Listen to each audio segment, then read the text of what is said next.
नमस्कार बच्चों, आइए पढ़ते हैं अष्टम पाठः सूक्ति सद्बकः। उद्यमेन हि सिद्ध्यन्ति कार्याणि न मनोरथे, न हि सुप्तस्य सिंहस्य प्रविशन्ति मुखे मृगः।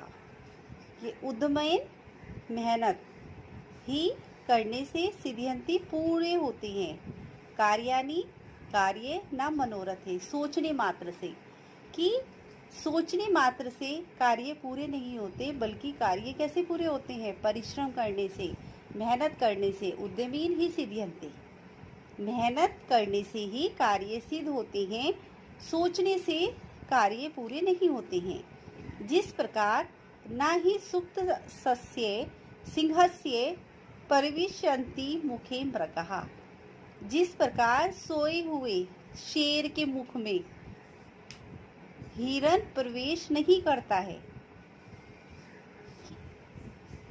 कि मेहनत करने से ही कार्य सिद्ध होते हैं, सोचने मात्र से सिद्ध नहीं होते।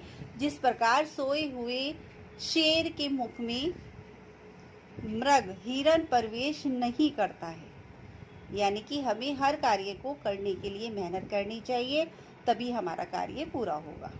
नेक्स्ट, पुस्तके पठितः पाठः जीवने नैव साधितः, किम भवेत् तेन पाठेन जीवने यो न सार्थकः।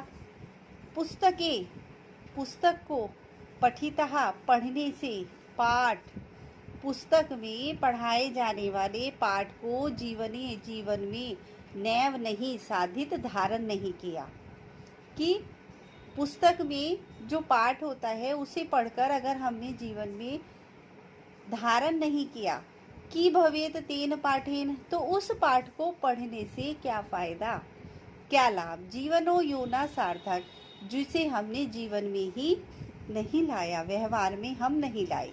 पुस्तक में पढ़े गए पाठ को पढ़ने से बच्चों तभी लाभ होता है अगर हम उसे व्यवहार में लाएं, और यदि हम उसे व्यवहार में नहीं लाते तो किम भवेत तेन पाठेन, उस पाठ को पढ़ने से क्या फायदा या क्या लाभ। कहने का तात्पर्य ये है बच्चों कि जो चीज हम पढ़ते हैं उसे हमें अपने व्यवहार में भी लाना चाहिए। थर्ड है, प्रिय वाक्य प्रदानेन सर्वे तुष्यन्ति मानवः, तस्मात् प्रियम ही वक्तव्यम वचने का दरिद्रता।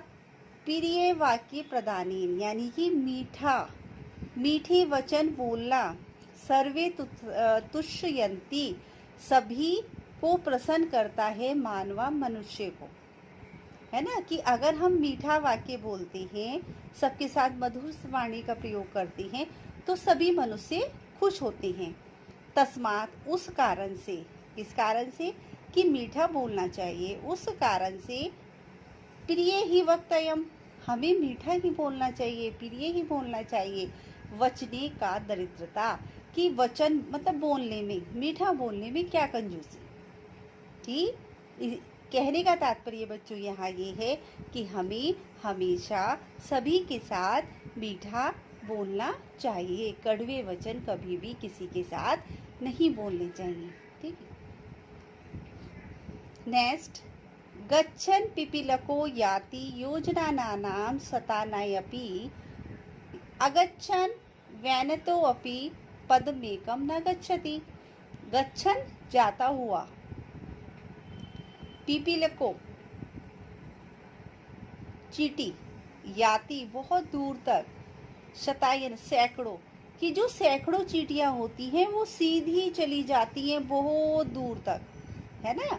कि जो सैकड़ों चींटियां होती हैं वो बहुत दूर तक सीधी चली जाती हैं। मतलब अगच्छन वैनतोयपि, और जो बाज होता है, बाज पक्षी देखा है बच्चों, वो उड़ता बहुत तेज है, कि अगच्छन ना चलता हुआ, बाज भी, पदम एक भी पैर नहीं रख सकता, यानी कि एक भी कदम नहीं चल सकता। कि वो इतना बड़ा होता है, इतना विशाल होता है बाज, और वो एक कदम भी नहीं रख सकता। और जो चींटी जो छोटी सी होती हैं वो सैकड़ों दूर तक चली जाती हैं। काकः कृष्णः पिकः कृष्णा को भेद पीक काकयो वसंत समय प्राप्ते काकः काकः पिकः पिका काकः कौवा। कृष्णः काला पिकः कोयल कृष्णः काली को भेद की मतलब काकः कौवा भी काला होता है, पिकः कोयल भी काली होती है, को भेद पिक काकयो। तो फिर कोयल में और कौवे में भेद का कैसे पता चलता है? वसंत समय प्राप्ति, वसंत समय आने पर कौवा कौवे का पता चल जाता है और कोयल कोयल का पता चल जाता है जाती है। कैसे बच्चों? जब वसंत आता है तो कोयल बोलती है कू कू, तो उससे पता चल जाता है कि कोयल कोयल होती है और कौवा कौवा होता है। बच्चों, इस प्रकार आपका चैप्टर समाप्त हुआ।